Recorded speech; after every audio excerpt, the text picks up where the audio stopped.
फूलों में तुम, कलियों में तुम, कण कण में बसते हो तुम।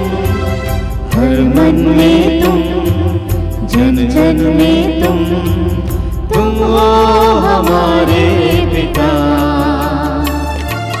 फूलों में तुम, कलियों में तुम, कण कण में बसते हो तुम। हर मन में तुम, जन जन में तुम हो हमारे पिता। आते हैं हम मिलके यहाँ, करते हैं तेरी जय जयकार। आते हैं हम मिलके यहाँ, करते हैं तेरी जय जयकार। दुख और सुख में आते यहाँ हम, तेरी ही आशीष पाते यहाँ। दुख और सुख में आते यहाँ हम, तेरी ही आशीष पाते यहाँ। बुझते जब भी दीप मनों के, बुझते जब भी दीप मनों के, तेरी ज्योति हम पाते। आते हैं हम मिलके यहाँ, करते हैं तेरी जय जयकार। आते हैं हम मिलके यहाँ, करते हैं तेरी जय जयकार।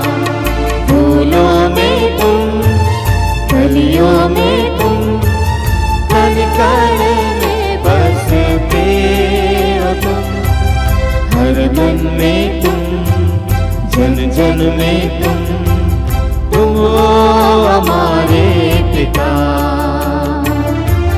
तुम हो हमारे पिता, तुम हो हमारे पिता। पिता और पुत्र और पवित्र आत्मा के नाम पर आमीन। हमारे प्रभु यीशु क्रिस्त की कृपा, ईश्वर का प्रेम तथा पवित्र आत्मा का साहचर्य आप सबों को प्राप्त हो और आपकी आत्मा के साथ।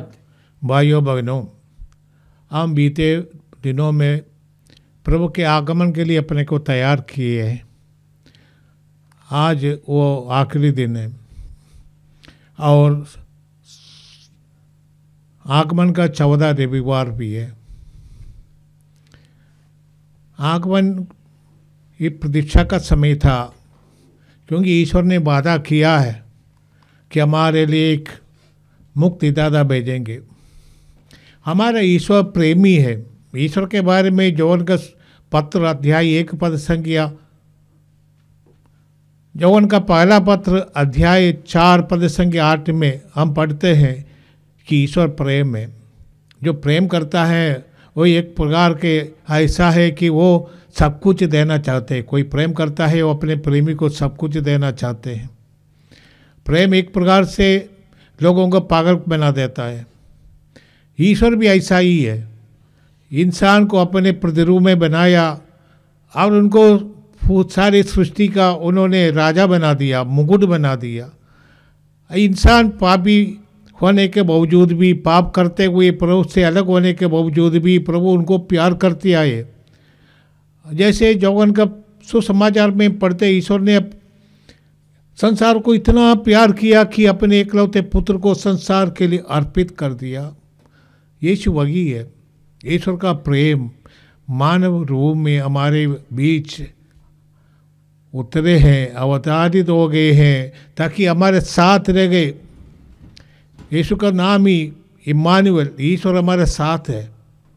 ईश्वर का प्रेम का चिन्ह है और हमारे साथ रहेंगे, हमारे जीवन को पवित्र करेंगे, ईश्वर का प्रेम की शिक्षा में देंगे और हमें प्यार करते हुए हमारे पापों के प्रायश्चित के रूप में क्रूस में मरेंगे। इसलिए आए थे ताकि हम ईश्वर का प्रेम का अनुभव करें।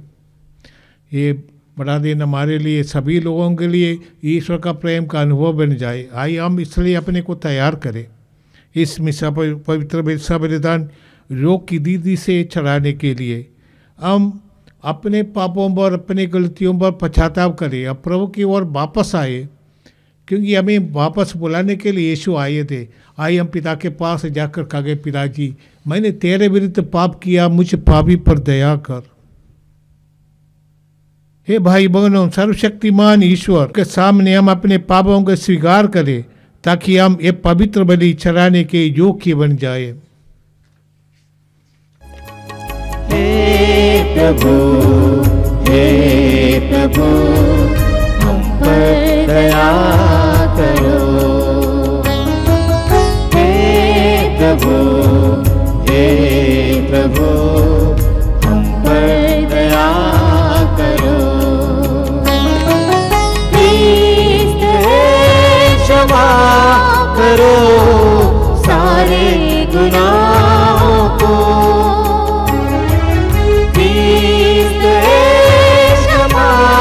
करो सारे गुनाहों को। हे प्रभु हम पर दया करो।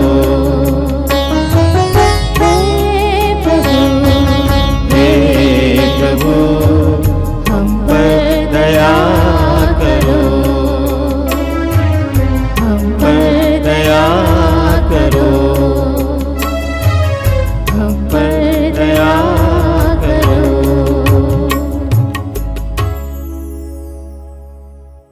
सर्वशक्तिमान ईश्वर हम लोगों पर दया करे और हमारे पाप क्षमा कर हमें अनंत जीवन प्रदान करे।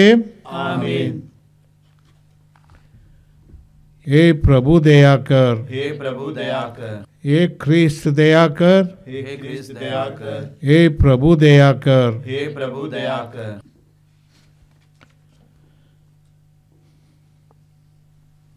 हे प्रभु, स्वर्गदूत के संदेश द्वारा हम तेरे पुत्र क्रिस्त के देहधारण का रहस्य जान गए हैं। हम तुझसे निवेदन करते हैं, तू अपनी कृपा हमारे हृदयों में प्रभावित कर दे, ताकि हम उन्हीं क्रिस्त के दुख भोग तथा क्रूस के द्वारा उनके पुनरुत्थान की महिमा तक पहुंच सके, जो तेरे तथा पवित्र आत्मा के संग एक ही ईश्वर होकर युगानुयुग जीते और राज्य करते हैं। आमीन।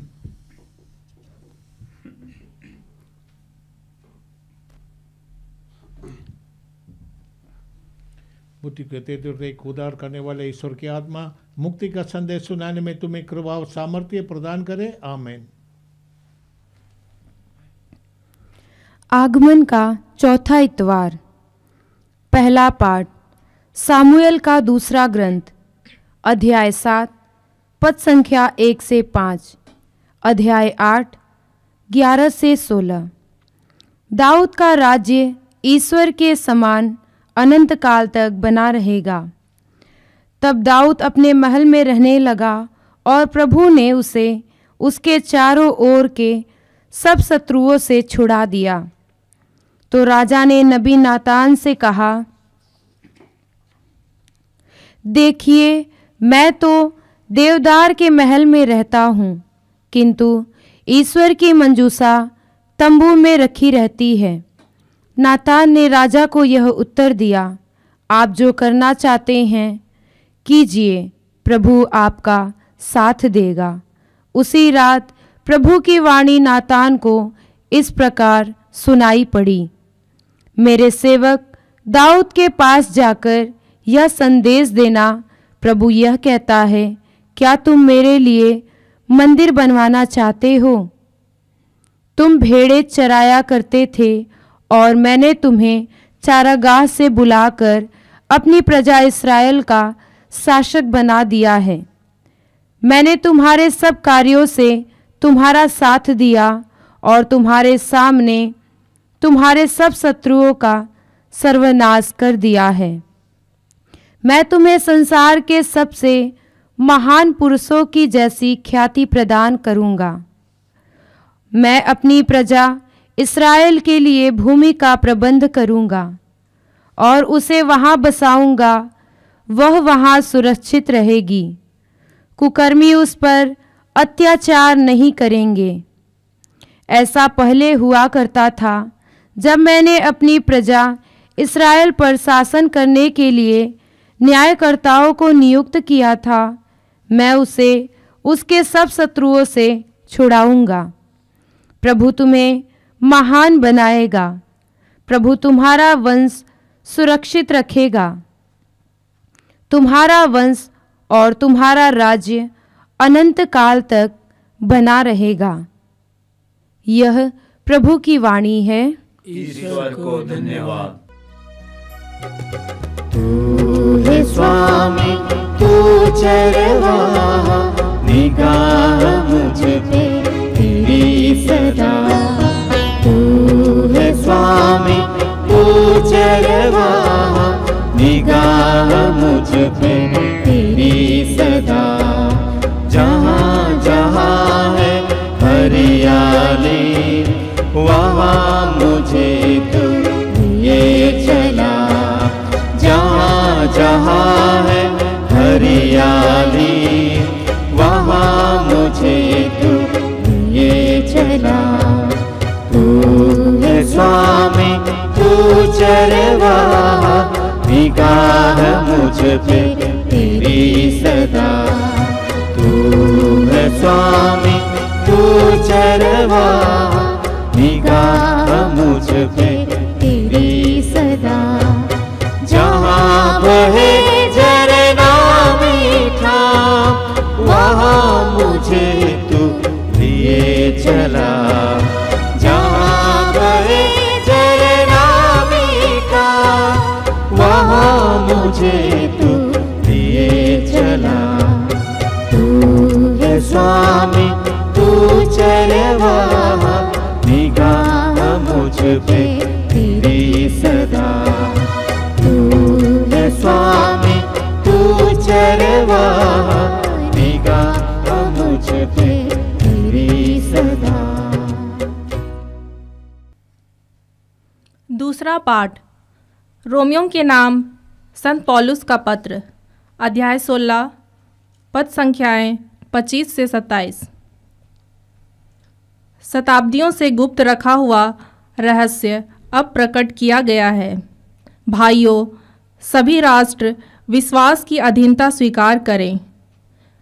उसी उद्देश्य से शाश्वत ईश्वर ने चाहा कि शताब्दियों से गुप्त रखा हुआ रहस्य प्रकट किया जाए, और उसने आदेश दिया कि वह रहस्य नबियों के लेखों द्वारा सबों को बता दिया जाए।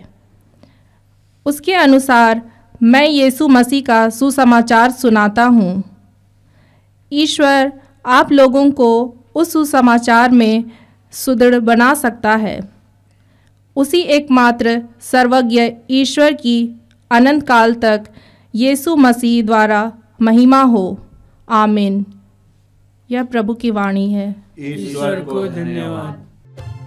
जय जय प्रभु मसीह, जय जय यीशु मसीह। जय जय प्रभु मसीह, जय जय यीशु मसीह। प्रभु आप लोगों के साथ हो और आपकी आत्मा के साथ। शांत लूकस के अनुसार पवित्र सुसमाचार। हे प्रभु तेरी महिमा हो। अध्याय 1 पद संख्या 26 से 38 तक। छठे महीने स्वर्गदूत गब्रियल ईश्वर की ओर से गलीलिया के नासरत नामक नगर में एक कुंवारी के पास भेजा गया, जिसकी मंगनी दाऊद के घराने के जोसेफ नामक पुरुष से हुई थी, और उस कुंवारी का नाम था मरियम। स्वर्गदूत ने उसके जगह अंदर आकर उससे कहा, प्रणाम प्रभु की कृपा पात्री, प्रभु आपके साथ है। वह इन शब्दों से घबरा गई और मन में सोचने लगी कि इस प्रणाम का क्या अभिप्राय है। तब स्वर्गदूत ने कहा, मरियम डरिए नहीं, आपको ईश्वर की कृपा प्राप्त है।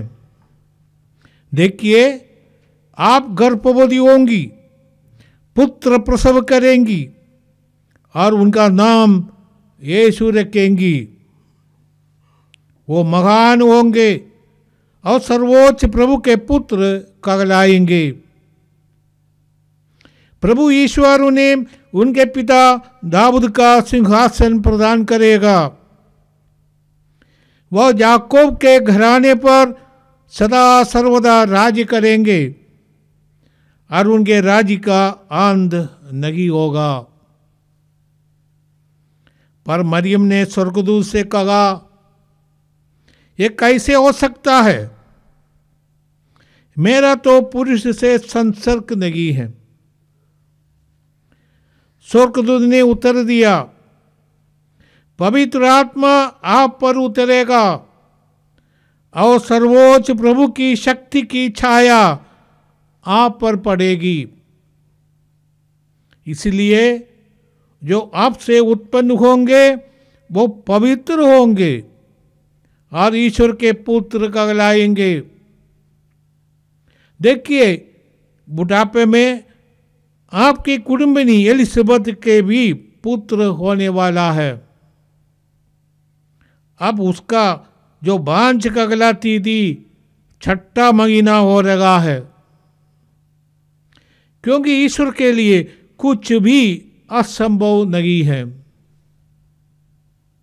मरियम ने कहा, देखिए, मैं प्रभु की दासी हूँ, आपका कदन मुझ में पूरा हो जाए। और स्वर्गदूत उसके पास से चला गया। ये प्रभु का सुसमाचार है। हे क्रिस्त तेरी स्तुति हो। प्यारे भाई और बहनों, बीते दिनों हम प्रभु के आगमन के लिए तैयार करते आए हैं। आज हम उसका आखिरी दिन पहुंच गए हैं। आज के प्रथम पाठ में कलीसिया हमारे सामने सामुएल के ग्रंथ से पाठ रखा है। राजा दाऊद के बारे में। दाऊद यीशु के पूर्व लगभग 1000 वर्ष पहले इस्राएल में शासन करते थे। दाऊद की राजधानी पहले हेब्रोन था। ये यरूशलेम से लगभग 20 किलोमीटर दक्षिण में है। यरूशलेम दाऊद का नगर नहीं था, ये यबूवाइट लोगों का था। एक दूसरा गोत्र के लोग हैं, यहूदियों का दुश्मन थे। दाऊद ने उस पर कब्जा किया और उसको यरूशलेम को अपनी राजधानी बनाई। दाऊद ने यहूदियों का 12 गोत्रों को एकजुट बना दिया, एक राष्ट्र के रूप में निर्माण किया। यहूदियों के लिए दाऊद सबसे महान राजा था। दाऊद ने अपने लिए एक शानदार मकान बनाया, राजा का महल, और इसको दाऊद का नगरी भी बोलते हैं। और दाऊद चाहता था प्रभु के लिए एक शानदार मंदिर बनाऊंगा, क्योंकि प्रभु का कोई मंदिर नहीं था यहूदियों के लिए। प्रभु की मंजूषा, जो प्रभु की उपस्थिति का चिन्ह के रूप में यहूदी मानते हैं, ये मंजूषा एक बड़ी संदूक है, एक पेटी। इसके अंदर मूसा को ईश्वर ने जो 10 आज्ञाएं लिखकर पत्र की 2 पार्टियों में लिखकर दिया गया, वो आज्ञाएं पत्र की 2 पार्टी इस मंजूषा के अंदर रखा था। इसके साथ साथ यहूदियों ने एक कलश में मन्ना, एक पूरा कलश भी रखा था इसके अंदर। ये सोने से बना हुआ एक पेटी है और उसके बहुत सजावट भी था, जैसे मूसा को ईश्वर ने आदेश दिया था। और एक तंबू में था आप प्रभु का तंबू उस पर, जैसे प्रभु ने ये आज के पाठ में नाथान से कहा है, ये प्रभु उनके साथ रहते थे। जहाँ पर तंबू लोग उखाड़ के दूसरी जगह जाते हैं, अब मंजूषा वहाँ पर देखा प्रभु के दर्शन के लिए लोग आते थे। इसलिए राजा दाऊद ने सोचा अभी मैं मेरे लिए बहुत बड़ा मकान बनाया, प्रभु के लिए एक बड़ा मंदिर बनाकर दे दूंगा। उसमें ताकत था, सब कुछ संसाधन उनके पास था। दाऊद ने अपनी जो योजना ये बताया, नाथान ने पहले उसको अनुमति दे दिया, कहा बहुत अच्छी सोच आप करते हैं, प्रभु के लिए मंदिर बनाइए। परंतु जब नाथान अपने घर गया, प्रभु ने उनको आदेश दिया, दाऊद से कह देना, क्या तुम मेरे लिए मंदिर बनवाना चाहते हो? प्रभु ये कहना चाहते हैं मेरे लिए तुम मंदिर बनाओ तो मैंने तुमको भेड़ बकरियों को चराने वाले से के रूप में से पकड़ कर राजा बना दिया था, मेरे लिए तू भी महत्वपूर्ण है। आप प्रभु इसलिए कहते हैं तुम मंदिर बनाकर मेरी शोभा बढ़ाने की कोशिश करो, अपने मत करो, अपने परिवार को संभालो। प्रभु प्रतिज्ञा करते हैं कि मैं तुम्हारे वंशजों को दुनिया के अधिपति बना दूंगा, तुम्हारे ख्याति पुरुषों में जैसी ख्याति मैं उसको प्रदान करूंगा। कहते हैं कि मैं उससे उसके सब शत्रुओं से छुड़ाऊंगा, प्रभु उन्हें मकान बनाएगा, प्रभु तुम्हारा वंश सुरक्षित रखेगा, तुम्हारा वंश और तुम्हारा राज्य अनंत काल तक बना रहेगा। ये प्रभु की वादा है।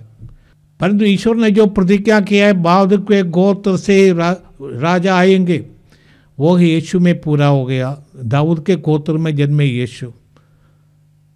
जैसे इसियास नबी के ग्रंथ में रहते हैं, जैसे कि जो जड़ है उससे एक नया अंगूर निकलेगा, एक नया डाली निकलेगा, और उससे मैं इस करते कि ये जैसे कि गोत्र जो दाऊद का गोत्र है, जैसे दाऊद का पिता का नाम है, और गोत्र से एक नया व्यक्ति निकलेगा, वही यीशु।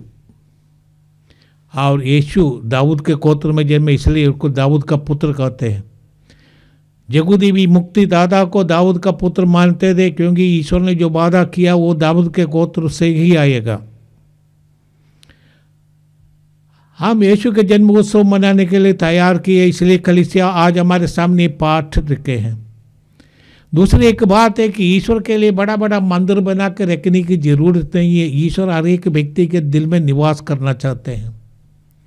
हर एक व्यक्ति को पवित्र होना है। अपनी बड़ी बड़ी योजना करके ईश्वर को कुछ ऐसे मकान में रखना ईश्वर ये नहीं चाहते। वो विश्वमंडल का प्रभु है, पूरे दुनिया में वो व्याप्त है, उनको कोई सीमित करने की कोई ज़रूरत नहीं, सबों के दिल में बसना चाहते हैं। और दाऊद को अपने परिवार संभालना चाह गया था, उसमें वो फेल हो गया था, उनके परिवार में टूट आया, क्योंकि दाऊद स्वयं कभी ईश्वर को भूल जाते, पाँव में गिरते थे। इस वजह से हमें भी ये चेतावनी दिया जाता है कि हम पैसे के पीछे मत दौड़ना, अपने परिवार को संभालो, पवित्र रखो, और हम भी पवित्र रहे। दूसरा, आज के दूसरे पाठ में हम रोमी के नाम पौलुस का पत्र से सुनते हैं। वो पौलुस यीशु के लिए संसार भर सुसमाचार की सेवा करने के लिए गए। अभी वो रोम जाने वाले थे, इसलिए रोमियों को अपना पत्र लिखा है। रोम की कलीसिया पौलुस ने शुरू नहीं किया था। पौलुस चाहते थे मैं भी उधर जाऊँ, और पौलुस वहाँ गए, बंदी बनकर गए थे, उनको कैदी के रूप में ले गया था, और रोम में पौलुस मारे भी गए थे। परंतु रोमियों के नाम पौलुस के पत्र में पौलुस लिखते हैं अपने बारे में, अपने सुसमाचार के जो मतलब है सब पौलुस रोमियों के नाम पत्र में लिखते, उनको समझाने की कोशिश करते हैं। आज पौलुस कहते हैं, भाइयों आप लोगों से मैं कहना चाहते हैं, ये ईश्वर का एक योजना है, एक गुप्त योजना है, शताब्दियों में गुप्त रखा गया वो रहस्य यीशु में प्रकट किया। ये रहस्य सब लोगों को इकट्ठे करने का, ये ईश्वर का परिवार बनाने का। यहूदी सोचते थे वही ईश्वर की चुनी हुई प्रजा है, और अपने को बड़ा मानते थे, और दूसरे लोगों को तुच्छ मानते थे। दूसरे को ये लोग कहते हैं राष्ट्र माने गैर यहूदी राष्ट्र, वो उसको कुत्ता भी बोलते थे यहूदी। ईश्वर की योजना है सब लोगों को एकत्र करने। यीशु इसलिए आए थे सब लोगों को एकत्र करने के लिए, ईश्वर का प्रेम का संदेश देने के लिए। और पौलुस कहते यही महान रहस्य है कि हम सब ईश्वर के पुत्र पुत्रियाँ हैं, एकजुट होकर रहे। और इसके लिए यीशु ने बहुत बड़ा कीमत अपने रक्त बहाया, अपने हमारे पापों के प्रायश्चित के रूप में यीशु ने क्रूस पर अपना जान दे दिया ताकि सब लोग एक हो जाए। और इसके लिए यीशु के जन्म के बारे में आज के सुसमाचार में हम पढ़ते हैं। 6ठे महीने काटते हैं जकरियास को ईश्वर ने अपने स्वर्गदूत को भेजकर, गब्रियल को भेजकर संदेश दिया था। जकरिया जो मंदिर में एक पुरोहिताई का कार्य करते थे, धूप चढ़ाने का कार्य उनका था। और वहाँ पर उनको दर्शन देकर उनसे कहा कि वो उनकी बीबी जो बांझ करती है एलिसबत, वो पुत्र प्रसव करेगी। जकरियास उस पर विश्वास नहीं करते थे कि ये सब होने वाला नहीं है, क्योंकि वो बहुत उम्र में बढ़ चुके थे और उनकी बीबी भी बहुत उम्र में बढ़ी थी और वो भी बांझ थी। और चिन्ह के रूप में ईश्वर ने उनको गूंगा बना दिया। जब तक पुत्र का जन्म नहीं होगा तब तक के लिए गूंगा ही रखा था। वही स्वर्गदूत 6 महीने के बाद माँ मरियम के पास आते हैं ईश्वर का संदेश लेकर। जैसे आज के पाठ में हमने सुना है, ईश्वर ने अपने दूत को काम भेजा गलीलिया के नसरत नामक नगर में। एक छोटा सा नगर, एक छोटा सा गांव, पिछड़ा हुआ एक नगर, वहाँ से। और ईश्वर अपने दूत को वहाँ पे, ईश्वर गरीबों पर ध्यान रखने वाला है, नम्र व्यक्तियों पर ज़्यादा श्रद्धा रखने वाला है। ईश्वर ऐसे लोगों को चुनते हैं। इसलिए ईश्वर ने अपने दूत को भेजा नसरत में एक कुंवारी के पास। स्वर्गदूत आकर कुंवारी मरियम से कहते हैं कि आप गर्भवती होगी, पुत्र प्रसव करेगी। इसका पहले आकर कहते हैं प्रणाम, प्रभु की कृपा पात्री माँ मरियम को ये स्वर्गदूत आकर प्रणाम करते, इसलिए वो क्योंकि वो कृपा से परिपूर्ण थी। जैसे हम प्रणाम मरियम में कहते हैं, हम तो ये स्वर्गदूत का संदेश को ही प्रणाम मरिया के प्रार्थना के अंतर्गत कहते हैं, प्रणाम मरिया तो कृपा पात्री है, ईश्वर के द्वारा तुम्हें हर प्रकार के कृपा से भर दिया है, इसलिए तुम परिपूर्ण हो, प्रभु आपके साथ है।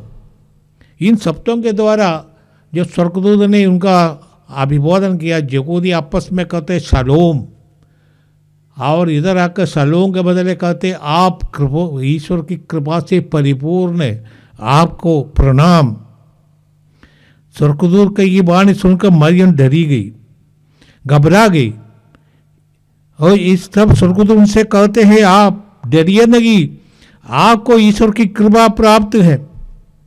और कहते हैं कि स्वर्गदूत उनको 7 विशेष संदेश देते, आप गर्भवती होगी, पुत्र प्रसव करे, कन्या होते हुए भी पुत्र प्रसव करेगी और तुम उसका नाम यीशु रखेंगे। और स्वर्गदूत ने वो नाम दिया क्योंकि ईश्वर रक्षा करने के लिए अपने पुत्र को भेजा है, मानव को पाप के बंधनों से मुक्त करने के लिए। इसलिए कहते हैं वो सर्वोच्च का पुत्र कहलाएगा, वो महान होंगे। प्रभु ईश्वर उनके पिता दाऊद का सिंहासन प्रदान करेंगे, जिसकी प्रतीक्षा दाऊद से नातान द्वारा ईश्वर ने किया था। तुम्हारा कुल बना रहेगा, तुम्हारा उत्तराधिकारी महान होंगे और उनका राज का कभी अंत नहीं होगा। वही प्रतिज्ञा, वही वादा आज पूरा होने वाला है यदि मरियम हाँ बोल देगी। इसलिए माँ मरियम के पास स्वर्गदूत आकर कहते हैं कि हमें तुम्हारा जो अनुमति चाहिए, हमें तुम्हारा हाँ चाहिए। इसलिए आकर कहते हैं कि उनका राज्य का कभी अंत नहीं होगा। ये सब सुनकर माँ मरियम स्वर्गदूत से कहती, ये सब कैसे हो सकता है? मेरा तो पुरुष से संसर्ग नहीं है, मेरा तो मंगनी हुई है, परंतु माई जोसेफ के साथ अभी रहते नहीं, उसका समय नहीं आ गया, ये सब कैसे हो सकता है? स्वर्गदूत ने उत्तर दिया, पवित्र आत्मा पर उतरेगा। आपका पुत्र साधारण इंसान नहीं है, पवित्र आत्मा की शक्ति से उत्पन्न, कन्या से उत्पन्न वो व्यक्ति होगा। इसलिए कहते पवित्र आत्मा आप पर उतरेगा और सर्वोच्च ईश्वर की शक्ति की छाया आप पर बनी रहेगी। ईश्वर की शक्ति आप में प्रकट होगी।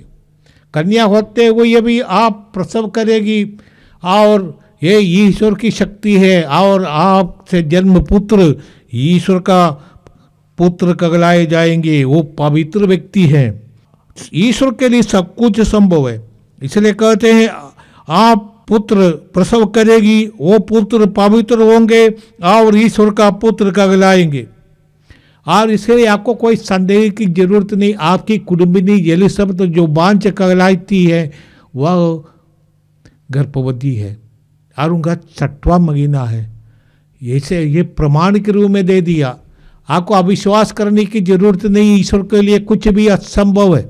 माँ मरियम ने कहा मैं प्रभु की दासी हूँ, जो प्रभु की जो इच्छा है मुझ में पूरी हो। ये बहुत खतरनाक उन्होंने सहमति दे दिया। एक कन्या गर्भवती होगी। हमारे समाज में भी यदि कन्या गर्भवती होगी उसकी इज्जत खत्म हो गया। लोग उनके ऊपर सब कुछ आरोप लगाएंगे और समाज में लगना असंभव हो जाएगा। पत्थर से उनको मार देंगे यहूदी के नियम के अनुसार। माँ मरियम ने अपने जीवन में ये सबसे खतरनाक निर्णय लिया ईश्वर का साथ देने के लिए और ईश्वर से कहे मैं तैयार हूँ। अब तब से माँ मरियम के जीवन में हर प्रकार की समस्या शुरू हो गया और इसके बावजूद भी वो ईश्वर के प्रति विश्वस्त रही। जहाँ तक क्रूस तक उनको जाना पड़ा। क्रूस पर जब यीशु मर गए थे नीचे माँ मरियम ही खड़ी थी। माँ मरियम का हाँ इससे हमारा उद्धार हुआ। इसलिए हम माँ मरियम को सम्मान देते हैं। माँ मरियम को हम भी माँ कहते हैं क्योंकि यीशु हमको उनके माँ के रूप में दिया। क्रूस पर मरते वक्त माँ मरियम को यीशु ने अपने शिष्यों को अपनी माँ अपने सर्वश्रेष्ठ धन उनको दे दिया। कहा ये देख ये तुम्हारी माँ है और हमको जोगन के रूप में दे दिया ये तुम्हारा पुत्र है। माँ मरियम हमारी माँ के रूप में है। इसलिए हम उनको सम्मान देते हैं क्योंकि वो यीशु के साथ जुड़ी है। यीशु के लिए सब कुछ सगा। यीशु के लिए यहाँ तक कोई भी यीशु के साथ नहीं। शिष्य भी यीशु को छोड़कर भाग गया। कोई यीशु के साथ विश्वासघात किया और यहूदियों को उन्होंने जो अपनों के पास आया अपने उनको नहीं अपनाया। पर माँ मरियम उनके साथ रहेगा अंत तक रहेगी। इसलिए हम सम्मान से माँ मरियम को स्वीकार करते हैं। अभी हम बड़ा दिन का दिन मुकुट आए हैं। माँ मरियम के साथ हम इन दिन बिताए और हमें यीशु को देने वाली माँ मरियम से हम यीशु का ग्रहण करें। यदि माँ मरियम हाँ नहीं बोली तो हमें यीशु नहीं मिलता।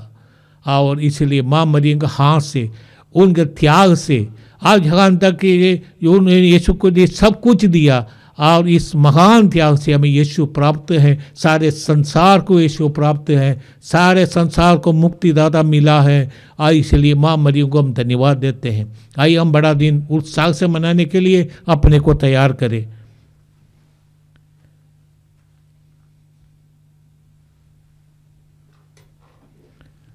हम अपना विश्वास प्रकट करें।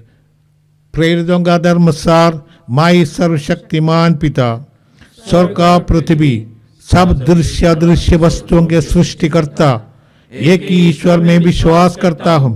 मैं ईश्वर के एकलौते पुत्र एक ही प्रभु यीशु ख्रिस्त में विश्वास करता हूँ, जो सभी युगों के पहले भी पिता से उत्पन्न है। वह ईश्वर से उत्पन्न ईश्वर, प्रकाश से उत्पन्न प्रकाश, सच्चे ईश्वर से उत्पन्न सच्चा ईश्वर है। वो बनाया हुआ नहीं बल्कि उत्पन्न हुआ है। वो पिता के साथ एक तत्व है। उसी के द्वारा सब कुछ सृष्टि हुआ।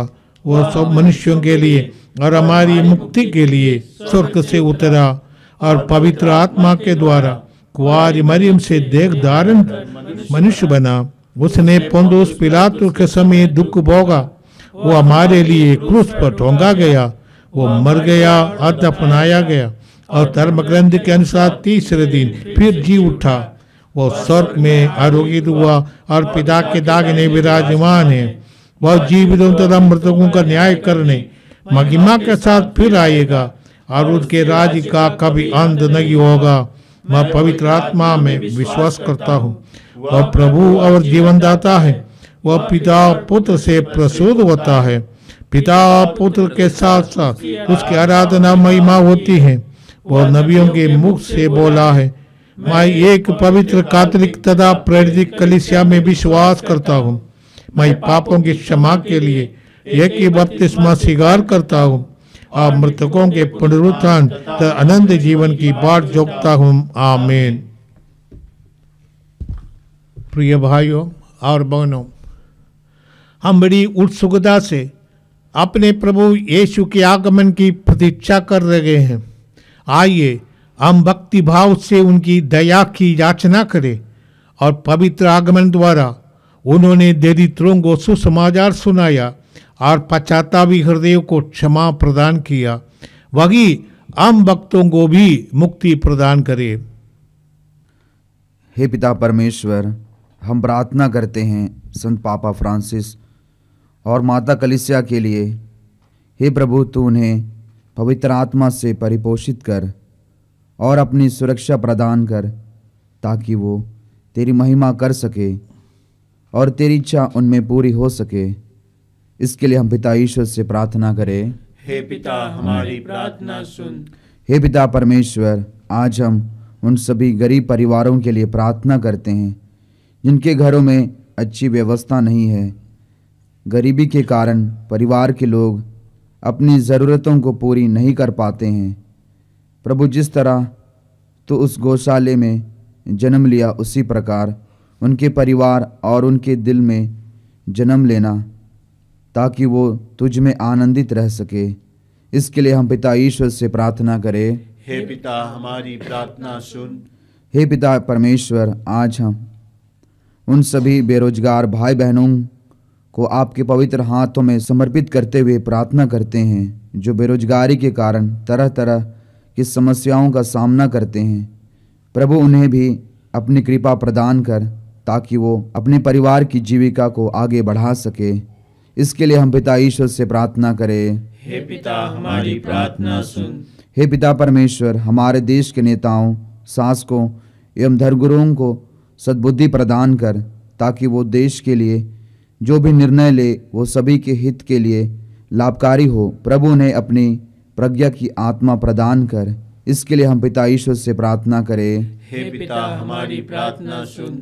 हे पिता परमेश्वर, हम प्रार्थना करते हैं उन सभी अंधकार में पड़े भाई बहनों के लिए जो संसारिक मोह माया में फंसकर अपने जीवन को बर्बाद कर रहे हैं, नशे एवं बुरी संगति में पड़े हुए हैं। प्रभु, उनकी आत्मा की रक्षा कर, उन्हें सही राह दिखा। इसके लिए हम पिता ईश्वर से प्रार्थना करें। हे पिता, हमारी प्रार्थना सुन। ये सर्वशक्तिमान सदा जीवन ईश्वर, तू किसी का सर्वनाश नहीं बल्कि सबकी मुक्ति चाहता है। विश्व का संचालन तेरे विधान के अनुसार शांतिपूर्वक होता रहे। अब कलीसिया स्वतंत्रता तथा आनंद के साथ सेवा भक्ति में लगी रहे। ऐसी कृपा कर हमारे प्रभु क्रिस्त के द्वारा। आमीन। समर्पण का ये समय है, समर्पित करे जान दिल को, जो भी चाहेंगे यीशु जी हमसे, हम निसारेंगे सर्वस्व को। समर्पण का ये समय है, समर्पित करे जान दिल को, जो भी चाहेंगे यीशु जी हमसे, हम निसारेंगे सर्वस्व को। मर्जी खुदा की जो समझ के तूने की, मर्जी खुदा की नहीं जान जरा, जो भी कमाया नहीं काम आएगा, माटी में मिलना हरे को जान जरा, जाना भी कल फिर नहीं, अपनी राहें बदल डालो, ईश्वर की राहें अपना लो। समर्पण का ये समय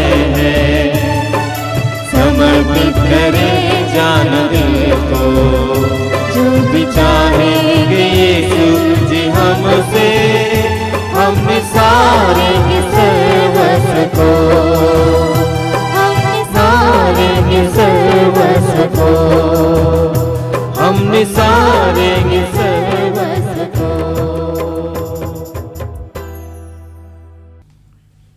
भाई और बहनों, प्रार्थना कीजिए कि सर्वशक्तिमान पिता ईश्वर मेरा और आप लोगों का ये बलिदान स्वीकार करे।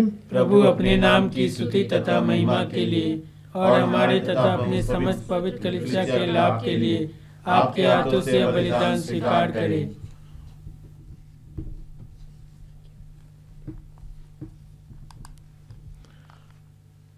हम प्रार्थना करें। हे प्रभु, जिस पवित्र आत्मा के सामर्थ्य से धन्य कुंवारी मरियम गर्भवती हुई, वही आत्मा तेरी वेदी पर अर्पित इन उपकारों को पवित्र करे। यह प्रार्थना हम करते हैं प्रभु क्रिस्त के द्वारा, आमीन। प्रभु आप लोगों के साथ हो और आपकी आत्मा के साथ। प्रभु में मन लगाइए। हम प्रभु में मन लगाए हुए हैं। हम अपने प्रभु ईश्वर को धन्यवाद दे। यह उचित और न्याय संगत है। हे पूज्य पिता, हे प्रभु पवित्र पिता, सर्वशक्तिमान और शाश्वत ईश्वर, ये वास्तव में उचित और न्याय संगत है। हमारा कर्तव्य तथा कल्याण है कि हम सदा और सर्वत्र अपने प्रभु क्रिस्त के द्वारा तुझे धन्यवाद दे। नबियों ने इनकी भविष्यवाणी की, कुंवारी माता ने इन्हें अगाध अनुराग से मगन किया, जोहन बपतिस्ता ने इनकी पूर्व सूचना दी और उन्हें उपस्थित देख इंगित भी किया।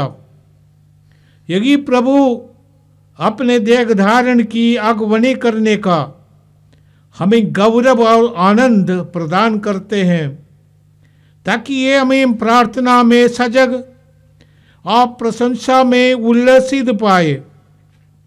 इसलिए दूतों मगादूतों, सिंहासन और साम्राज्य, स्वर्गिक सेनाओं और शक्तियों के साथ मिलकर हम अनंत काल तक तेरा महिमा गान करते हैं। पावन अति पावन प्रभु ईश्वर अखिलेश्वर, पावन अति पावन प्रभु ईश्वर अखिलेश्वर, स्वर्ग धरा के कोने कोने गूंजे तेरा नाम, परमेश्वर की महिमा गरिमा फैले तीनों धाम, फैले तीनों धाम। पावन अति पावन प्रभु ईश्वर अखिलेश्वर, पावन अति पावन प्रभु ईश्वर अखिलेश्वर। धन्य है वह जो आता है परमेश्वर के नाम, परमेश्वर की महिमा गरिमा फैले तीनों धाम, फैले तीनों धाम। पावन अति पावन प्रभु ईश्वर अखिलेश्वर, पावन अति पावन प्रभु ईश्वर अखिलेश्वर, प्रभु ईश्वर अखिलेश्वर। ये प्रभु तू वास्तव में पवित्र है, सारी पवित्रता का स्रोत है। हम तुझ से निवेदन करते हैं, तू ये उपकारों को अपनी आत्मा के संस्पर्श से पवित्र करे, कि हमारे प्रभु यीशु क्रिस्त का शरीर तथा रक्त बन जाए। जब वे स्वेच्छा से मृत्यु के लिए सौंपे गए, उन्होंने रोटी ली, तुझे धन्यवाद दिया और रोटी तोड़कर उसे अपने शिष्यों को देते हुए कहा, तुम सब इससे लो और इसमें से खाओ, क्योंकि ये मेरा शरीर है जो तुम्हारे लिए बलि चढ़ाया जाएगा।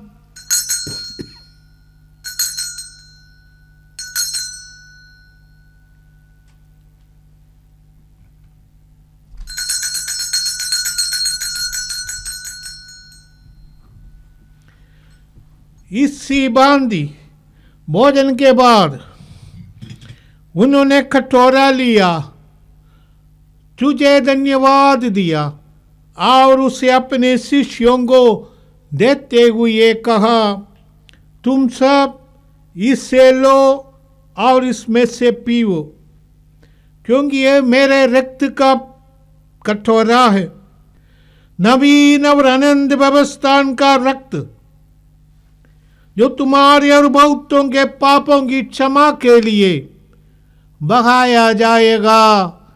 तुम मेरी स्मृति में ये करो।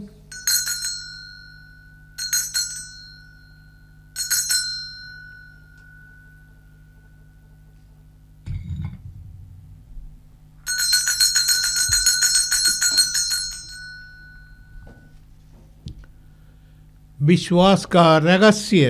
हे विश्व के उद्धारकर्ता, हमारा उद्धार कर। तूने अपने क्रूस तथा पुनरुत्थान द्वारा हमें मुक्त किया है। इसलिए प्रभु, हम क्रिस्त की मृत्यु और पुनरुत्थान की स्मृति में तुझे जीवन की रोटी और मुक्ति का कटोरा चढ़ाते हैं। हम तुझे धन्यवाद देते हैं कि तूने हमें अपने समूह को उपस्थित होने और अपनी सेवा करने का सौभाग्य प्रदान किया है। हमारा नम्र निवेदन है कि हम सब क्रिस्त का शरीर तथा रक्त ग्रहण करके पवित्र आत्मा के द्वारा एकता के सूत्र में बंधे रहे।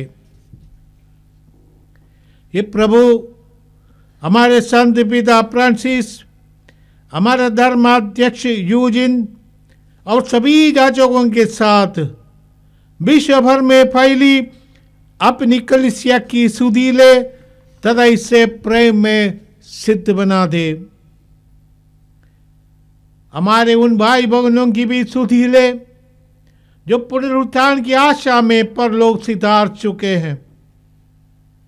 हम अपने मृत पूर्वजों को, हमारे मृत माता पिता भाई बहन, हमारे मृत गुरुजन, धर्म शिक्षक, धर्म भगिनी, हमारे मृत उपकारी, हमारे मृत पड़ोसी और हमारे इस इलाके से मृत सभी विश्वासियों को प्रभु के पावन हाथों में सौंप देते हैं। ये प्रभु, उन्हें और सभी मृतकों को अपने दर्शन का सौभाग्य प्रदान कर।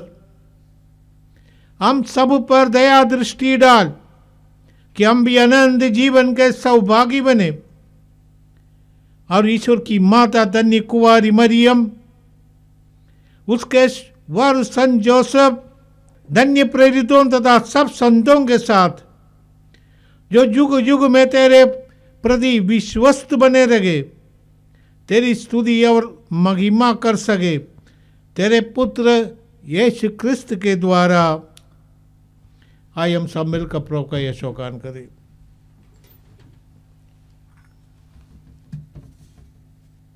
इन्हीं प्रभु क्रिस्त के द्वारा, इन्हीं के साथ और इन्हीं में, ये सर्वशक्तिमान पिता पवित्र आत्मा के साथ सारा गौरव और सम्मान युगानुयुग तेरा ही है। आमीन, आमीन, आमीन।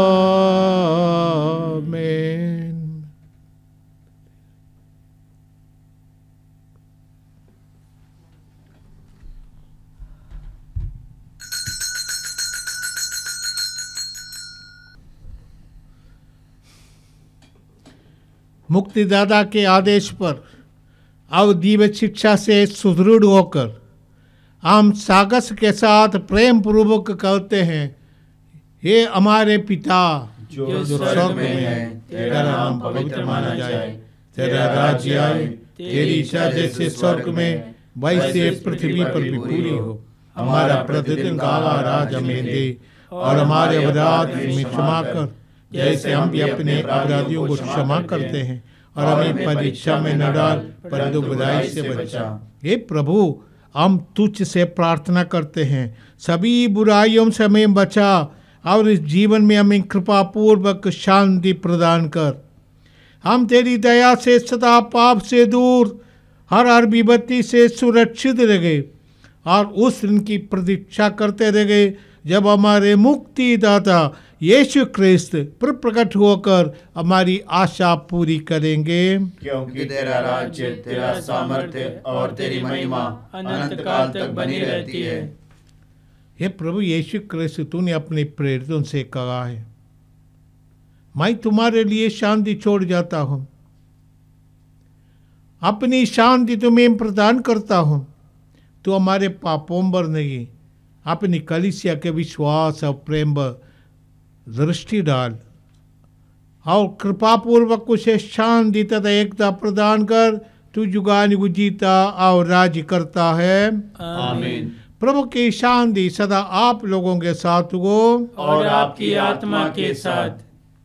प्रभु की शांति सदा आप लोगों के साथ हो, और आपकी आत्मा के साथ। हम परस्पर शांति अभिवादन करें। हे ईश्वर के मेमने, तू संसार के पाप लेता है, हम पर दया कर। हे ईश्वर के मेमने, तू संसार के पाप लेता है, हम पर दया कर।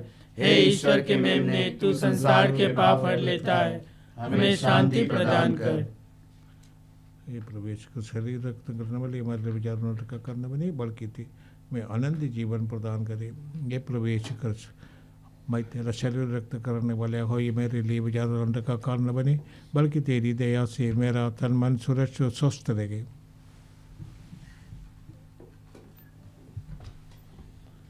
देखिए, यीशु ख्रिस्त हमारा मुक्तिदाता, जिनके जन्मोत्सव मनाने के लिए हम अपने को तैयार करते आए हैं, यही ईश्वर का मेमना। इन्हें देखिए जो संसार के पाप और लेते हैं। धन्य हैं वे जो मेमने के बोझ में बुलाए जाते हैं। हे प्रभु, मैं इस योग्य नहीं हूँ कि आप मेरे यहाँ आए, किंतु एक ही शब्द कह दे और मेरी आत्मा चंगी हो जाएगी। प्रवेश कर सकते तो मैं नदी जीवन प्रदान कर, प्रवेश कर सकते मैं नदी प्रदान करने लगते हैं।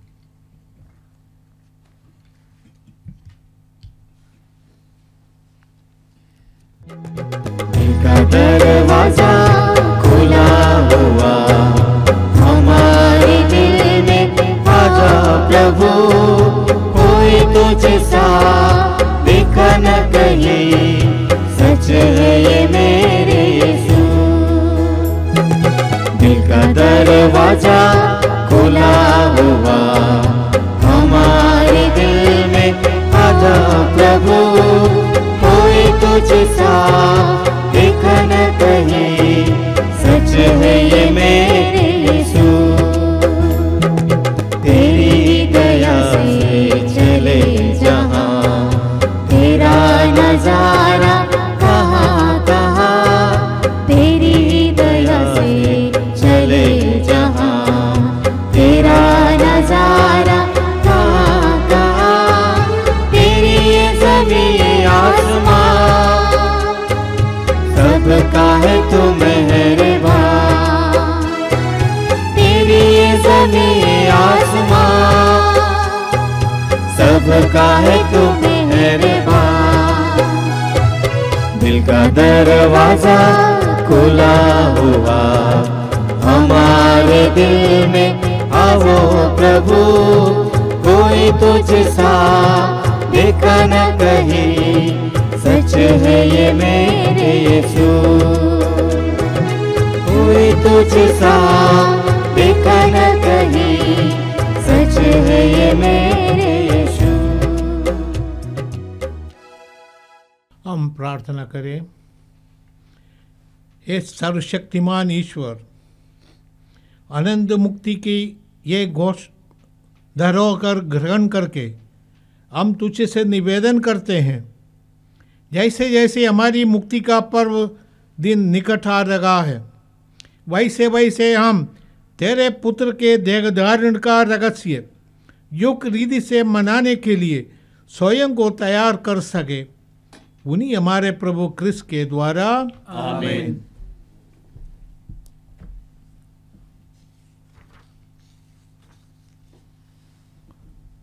प्रभु आप लोगों के साथ हो और आपकी आत्मा के साथ। सर्वशक्तिमान ईश्वर पिता पुत्र और पवित्र आत्मा आप लोगों को आशीर्वाद प्रदान करे। आमीन। आप लोग विदा ले। प्रभु की शांति आपके साथ रहे। ईश्वर को धन्यवाद।